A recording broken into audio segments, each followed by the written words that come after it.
नमस्कार दोस्तों, बहुत बहुत स्वागत है आप सबका एक बार फिर से इस चैनल में।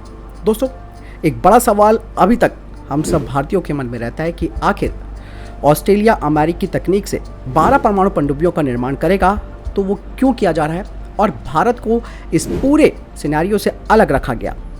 लेकिन इसके पीछे बहुत सारी वजहें हैं जो आपको जानना ज़रूरी है और यहाँ पर आप ये भी जानेंगे कि आखिर भारतीय नौसेना की ताकत क्या है और अमेरिका के इसके पीछे का रीज़न क्या है कि उसने ऑस्ट्रेलिया को ऑकस समझौते के तहत अपने में शामिल किया है, जिसमें कि यूके भी उसमें शामिल है। दरअसल दोस्तों, सबसे बड़ी बात यह है कि अभी भी कायदे से तो चीन की नौसेना काफ़ी बड़ी हो गई है, लेकिन ताकतवर जो है वो अभी भी अमेरिका की नौसेना है और अमेरिका के पास अभी भी काफ़ी लंबी दूरी तक मार करने वाली मिसाइलें हैं। दोस्तों, ये जो शुरुआत है वो है दक्षिणी चीनी सागर से, जहाँ पर चाइना का एक अवैध कंट्रोल है, यानी कि इलीगल कंट्रोल उसने करके रखा हुआ है। और ऐसे में भविष्य में अगर स्थिति जो है वो नियंत्रण से बाहर आती है तो चीन अपनी हदें पार कर जाएगा और अकड़ दिखाने में वैसे भी वो कोई कमी नहीं छोड़ता है। दोस्तों, जब चीन अपनी आक्रामकता को दिखाएगा तो वो अपनी गतिविधियों को दक्षिणी चीनी सागर से आगे ले जाएगा और ऐसे में वो अपने पड़ोसी देशों के साथ फिर से उनको धमकाने वाली प्रक्रिया को शुरू कर देगा। और अब वो जो प्रक्रिया करेगा, यानी कि जो भी कार्रवाई करेगा, तो वो अब हथियारों से करेगा, यानी कि डराने धमकाने वाली जो उसकी आदत है उससे वो आगे बढ़ जाएगा। इसीलिए दोस्तों, यहाँ पर अमेरिका को एक बहुत बड़ी टेंशन थी कि आखिर किस तरीके से चाइना को यहाँ पर काउंटर करना है, जबकि भारत के साथ क्वाड ग्रुप में भी ऑस्ट्रेलिया है, इसमें जापान भी है, खुद अमेरिका भी है। लेकिन ये पूरा का पूरा जो गठबंधन है वो पर्याप्त नहीं हुआ और उसे एक इतना, आप ये समझ सकते हैं कि उसे इतना पावरफुल नहीं कहा गया जिस हिसाब से ऑकस कहा जा रहा है। दोस्तों, ऑकस समझौता जब हुआ तो उस दौरान फ्रांस के ऑस्ट्रेलिया के साथ संबंध भी खराब हो गए, क्योंकि एक बड़ी डील जो उसको मिली हुई थी, ये डील करीबन 56 अरब ऑस्ट्रेलियाई डॉलर की थी और 2016 में दोनों देशों ने इस पर हस्ताक्षर किए थे, जिसके तहत करीबन 12 जो कन्वेंशनल पनडुब्बियां हैं वो फ्रांस ने ऑस्ट्रेलिया को देनी थी और ऑस्ट्रेलिया खुद इस परियोजना में 2.4 अरब ऑस्ट्रेलियाई डॉलर खर्च कर चुका है। लेकिन दोस्तों, जब ऑस्ट्रेलिया को इस बारे में पता चला कि अमेरिका खुद परमाणु जो पनडुब्बी है उसकी तकनीक साझा कर रहा है, तो ऐसे में सबसे बढ़िया ये हो जाता है कि हमें ये सौदा जो हमने फ्रांस के साथ किया है उसे कैंसिल करके अपनी ताकत को मजबूत बनाने के लिए परमाणु पनडुब्बियों के साथ आगे बढ़ना चाहिए। हालांकि फैसला ऑस्ट्रेलिया का बहुत सही है, क्यों है ये भी आपको जानना जरूरी है। ऑस्ट्रेलिया को जैसे ही अमेरिका और यूके का साथ मिला तो ऐसे में ऑस्ट्रेलिया ने साफ तौर पर फ्रांस को कह दिया कि हिंद प्रशांत क्षेत्र में ऑस्ट्रेलिया के लिए ये जो कन्वेंशनल पनडुब्बियां हैं वो काफ़ी नहीं होने वाली है और ऑस्ट्रेलिया खुद अपने रणनीतिक हित और रणनीतिक क्षमता के साथ आगे बढ़ने की ज़रूरत पर ध्यान देता है।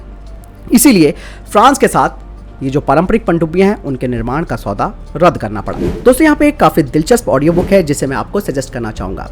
वो है ऑथर रे डायलो की principles for dealing with changing world. कैसे चाइना आने वाले समय में अमेरिका जैसी महाशक्ति को एक बड़ी टक्कर देने वाला है और भी बहुत कुछ आपको इसमें जानने को सुनने को मिलेगा। दोस्तों, ये बुक आपको कोको एफएम पर मिल जाएगी। ये एक बढ़िया ऑडियो लर्निंग प्लेटफॉर्म है जहां पर आप ढेर सारी बायोग्राफी ऑडियो बुक्स को सुन सकते हैं। दोस्तों, आमतौर पर इसकी कॉस्ट होती है 399 रुपये प्रति वर्ष। क्योंकि ये वीडियो स्पॉन्सर किया गया है इसीलिए आपको स्पेशल डिस्काउंट 50% ऑफ का दिया जा रहा है। दोस्तों, कोको एफएम के साथ ही कहीं भी और कभी भी आप क्षेत्रीय भाषाओं में भी ऑडियो बुक सुन सकते हैं। दोस्तों, इसके लिए आपको कूपन कोड STRA50 का इस्तेमाल करना है और साल भर के लिए आपको कोको एफएम की कॉस्ट पड़ेगी 199 रुपये प्रति वर्ष, जिसमें कि आप ढेर सारी लाइब्रेरीज का एक्सेस पा सकते हैं, उन्हें सुन सकते हैं, वो भी इस प्राइस में। आपको लिंक डिस्क्रिप्शन में मिल जाएगा जिसे आप क्लिक करके ज्वाइन कर सकते हैं। दोस्तों, वापस आते हैं अपने टॉपिक पर। दोस्तों, चीन और दक्षिण चीन सागर पर, ताइवान पर, उसके आसपास के द्वीपों पर अपना अधिकार बताता है। हम ये भी मान लेते हैं कि किसी भी तरह से या तो युद्ध करके या फिर समझौता करके चीन इन क्षेत्रों को अपने अधिकार में ले लेता है तो भी उसका विस्तारवाद की जो नीति है वो खत्म नहीं होगी, बल्कि उसकी जो इच्छा है, उसकी भूख और बढ़ेगी कि मैं आगे और कैसे एरिया को अपने में मिला सकूं, जैसे कि उसने LAC पर भी कर रखा है। दोस्तों, उदाहरण के तौर पर मैं आपको नेपाल का एक बड़ा उदाहरण देना चाहता हूँ। शायद आपको मालूम ना हो, जब ओली नेपाल के प्रधानमंत्री होते थे तब उन्होंने उत्तराखंड और उत्तर प्रदेश के कई क्षेत्रों को नेपाल का हिस्सा बता दिया था। यह साफ था कि वो महज चीन की कठपुतली थे। फिर बाद में उन्होंने उत्तराखंड के उन विवादित क्षेत्रों को आधिकारिक रूप से अपने नक्शे में भी जगह दे दी और संसद में बकायदा पारित भी करवा दिया, जिसका विरोध भारत ने किया। तो क्या जो नेपाल ने किया वो हड़बड़ी में किया या फिर किसी के कहने पे किया? साफ तौर पर वो उसने चीन के कहने पर किया। बाद में फिर उसने यानी कि नेपाल ने बिहार के भी कुछ क्षेत्रों को अपना हिस्सा बता दिया। आप जान सकते हैं किस तरीके का दिमाग से पैदल आदमी था ओली। दोस्तों, चीन के इस विस्तारवादी नीति को देखते हुए अमेरिका ने ऑस्ट्रेलिया के साथ ये समझौता किया ताकि चीन के खतरे से निपटा जा सके। भविष्य में स्थिति और ज्यादा अगर खराब होती है तो ऑस्ट्रेलिया के क्षेत्र से चीन को चुनौती मिलेगी और कम से कम युद्ध की स्थिति में ऑस्ट्रेलिया से अगर परमाणु बम छोड़ने की नौबत भी आती है तो वो काम ऑस्ट्रेलिया के समुद्री क्षेत्रों से संभव है। अमेरिका बस वहां अपने और ऑस्ट्रेलिया के जहाजों को तैनात कर देगा। बस चीन को फर्क पड़ने के लिए इतना ही काफी है।